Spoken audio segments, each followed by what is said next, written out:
हाँ जी प्यारे बच्चों, बहुत बहुत स्वागत है आपका। और चैप्टर हम शुरू कर रहे हैं फिजिक्स का सबसे इम्पॉर्टेंट चैप्टर। नाम है वेक्टर्स, लेक्चर फर्स्ट। ठीक है, तो बेटे बहुत ही बेसिक से शुरुआत कर रहे हैं, बहुत ही शुरुआत से।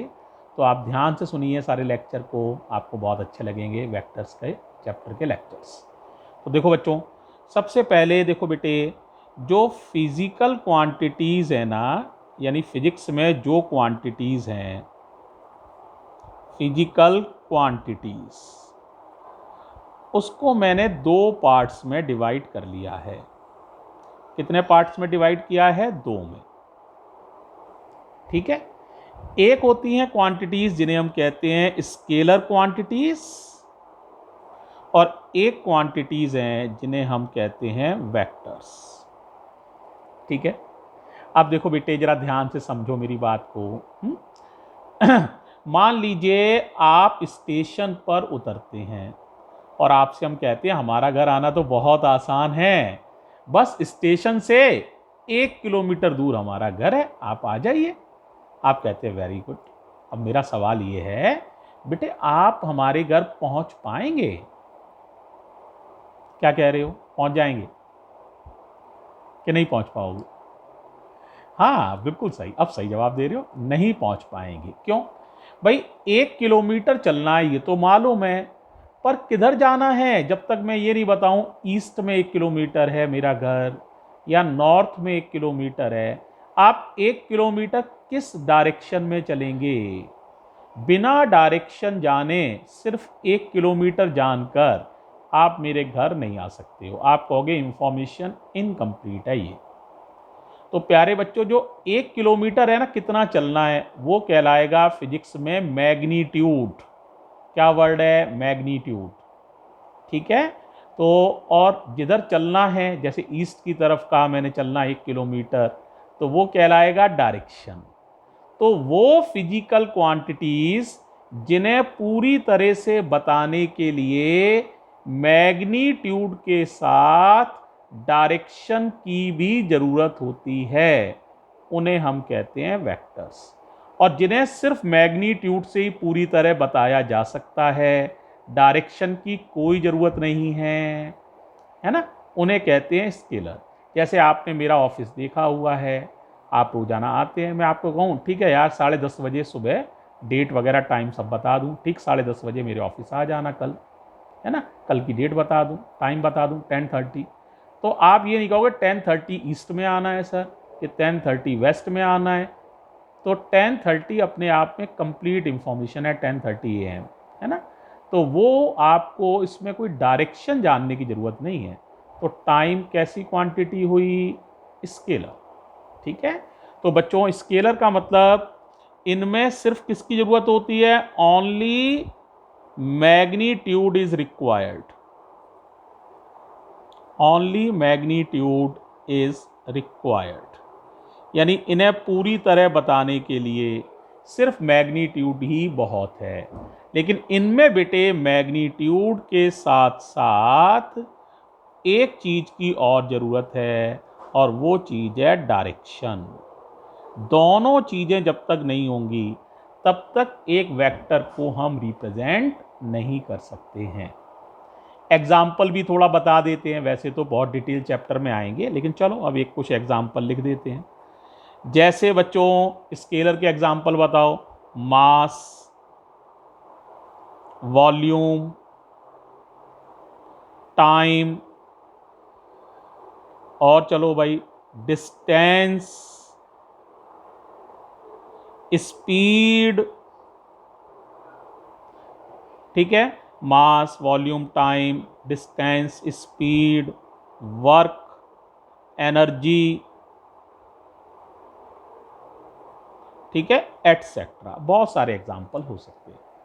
अब कोई बच्चा ये कहे ठीक है सर अब वेक्टर्स के भी कुछ एग्जाम्पल बता दीजिए। तो देखो बेटा, वेक्टर के पूरी फिजिक्स में आप बहुत सारे एग्जाम्पल्स पढ़ेंगे, लेकिन मैं कुछ नाम यहाँ बता देता हूँ। ठीक है, सबसे पहले डिस्टेंस की जगह वर्ड है इधर डिस्प्लेसमेंट, बहुत इंपॉर्टेंट, डिस्प्लेसमेंट। और स्पीड की जगह वर्ड है वेलोसिटी। वेलोसिटी में मैग्नीट्यूड के साथ डायरेक्शन भी चाहिए, ठीक है। तो वेलोसिटी एक वेक्टर क्वांटिटी है। एक्सीलरेशन, फोर्स, मोमेंटम, टॉर्क, और भी बेटे बहुत सारे एग्जाम्पल्स हैं, कुछ ही मैं लिख के छोड़ दिए हैं, तो एटसेट्रा, ठीक है। अभी हम एग्जाम्पल्स की भी ज़्यादा बात नहीं कर रहे, पहले हमें समझना है वेक्टर्स को डिटेल में होता क्या है ना। तो देखो सबसे अब पहले शुरुआत कर रहे हैं, ध्यान से देखो किसी वेक्टर को रिप्रेजेंट कैसे किया जाता है। तो देखो representation of a vector, representation of a vector. तो देखो एक सबसे आसान तरीका ये होता है कि आप एक एरो से इसको रिप्रेजेंट करिए, एक एरो बना दीजिए ये। अब इस एरो में ये जो लेंथ ऑफ एरो है ना, एरो की लंबाई, लेंथ ऑफ एरो, एरो की लंबाई, ये वाला पोर्शन है ना, ये बताता है मैग्नीट्यूड ऑफ वेक्टर को। क्या बताता है? मैग्नीट्यूड को, वेक्टर की मैग्नीट्यूड को। और ये जो डायरेक्शन ऑफ एरो है, डायरेक्शन ऑफ एरो, ये बताता है डायरेक्शन ऑफ वेक्टर को। किसको बताता है? डायरेक्शन ऑफ वेक्टर को। तो एक तरीका तो यही है कि आप एरो से इनको बता दीजिए, ये भी तरीका है। अब बेटे बात है मैथमेटिकली कैसे रिप्रेजेंट करें, है ना। तो जरा ध्यान से देखो, मैथमेटिकली किसी वेक्टर को लिखा जाता है, ए वेक्टर जैसे मुझे लिखना है तो मैं ए के ऊपर एरो बना दूंगा, और इसको हम पढ़ सकते हैं वेक्टर ए, या तो पढ़ लो या ए वेक्टर पढ़ लो, ए वेक्टर, इस तरह से इसको पढ़ा जाता है। अब मैंने अभी बताया इस ए वेक्टर में कितनी चीजें हैं? दो। एक तो है इसका मैग्नीट्यूड, क्या है? मैग्नीट्यूड ऑफ ए वेक्टर, और एक है डायरेक्शन ऑफ ए वेक्टर। अब मैथमेटिकली इन बातों को कैसे लिखोगे, जरा ध्यान से देखो। मैग्नीट्यूड ऑफ ए वेक्टर को लिखने का तरीका है सिंपली ए लिख दीजिए, बस ए। और डायरेक्शन ऑफ ए वेक्टर को लिखने का तरीका है ए के ऊपर इस तरह से कैप बना दीजिए, CAP कैप, कैप माने टोपी, या हैट, ए हैट भी कह सकते हो, ए कैप भी कह सकते हो। ये डायरेक्शन ऑफ ए वेक्टर है, ए कैप। ये मैग्नीट्यूड ऑफ ए वेक्टर है। इसको पढ़ते हैं वैसे तो ए कैप कहते हैं इसे, ए कैप, पर इसको पढ़ते हैं हम यूनिट वेक्टर ए। क्या पढ़ते हैं? Unit vector A. पढ़ना सीखे तो ए वेक्टर को मैथमेटिकली कैसे लिखोगे? A cap. कई लोग ए ना लिख के एक दूसरा नोटेशन भी यूज कर सकते हैं, वो नोटेशन है ए वेक्टर इक्वल्स टू, ऐसे ए ना लिखो बल्कि ऐसे लिखो, लेकिन इसमें अंदर वेक्टर बनाना पड़ता है। ए कैप ऐसे ही लिखा है जैसे पहले लिखा था। अब इसको पढ़ते हैं मैग्नीट्यूड ऑफ ए वेक्टर। क्या पढ़ते हैं? मैग्नीट्यूड या मॉडुलस ऑफ ए वेक्टर।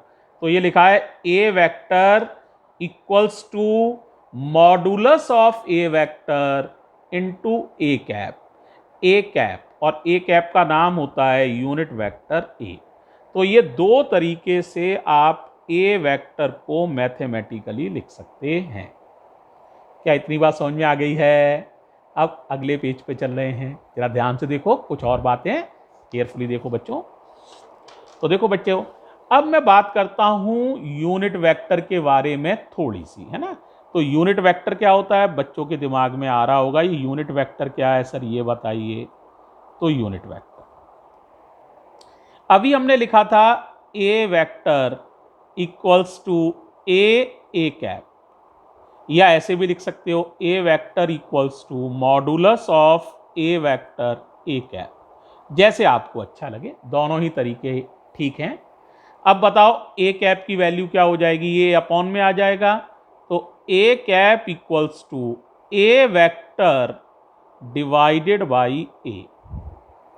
तो any vector divided by its magnitude is called a unit vector. Definition तैयार हो गई, बोलो क्या है, any vector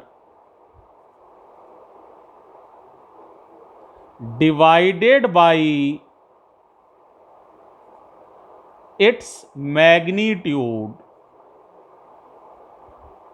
divided by its magnitude is called a unit vector। एक इंपॉर्टेंट लाइन आपके पास और आगे, एक और इंपॉर्टेंट लाइन समझो बच्चों। अगर कोई कहे कि सर यूनिट वेक्टर भी तो एक वेक्टर ही है, तो इसका मैग्नीट्यूड कितना होता है, तो जरा ध्यान से देखो, यूनिट वेक्टर का मैग्नीट्यूड और बता रहा हूं, ध्यान से समझना। यूनिट वेक्टर का मैग्नीट्यूड 1 होता है। कितना होता है, 1। तो magnitude of every unit vector equals to 1। ये हमेशा याद रखना, दुनिया का कोई भी यूनिट वेक्टर क्यों ना हो, उसका मैग्नीट्यूड 1 होता है। तो मैग्नीट्यूड ऑफ